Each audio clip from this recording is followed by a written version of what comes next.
Good afternoon. Please sit down.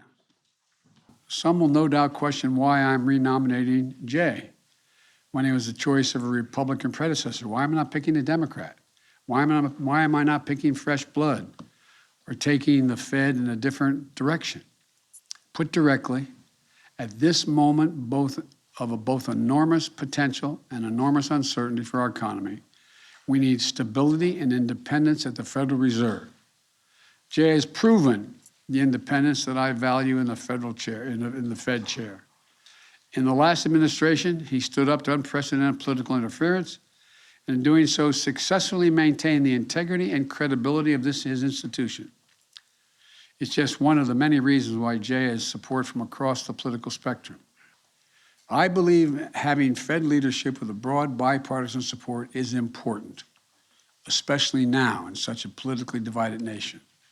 I believe we need to do everything we can to take the bitter partisanship of today's politics out of something as important as the independence and credibility of the Federal Reserve.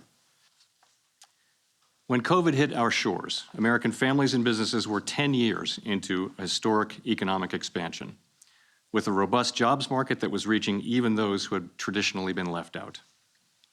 The pandemic, however, brought an immediate and painful recession. Fortunately, American resilience, along with strong policy actions and vaccines that enabled the economy's reopening, cushioned the blows and set the stage for a strong recovery. Today, the economy is expanding at its fastest pace in many years, carrying the promise of a return to maximum employment. Challenges and opportunities remain, as always.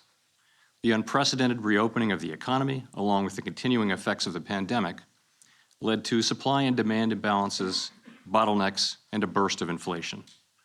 We know that high inflation takes a toll on families, especially those less able to meet the higher costs of essentials like food, housing, and transportation. We will use our tools both to support the economy and a strong labor market and to prevent higher inflation from becoming entrenched.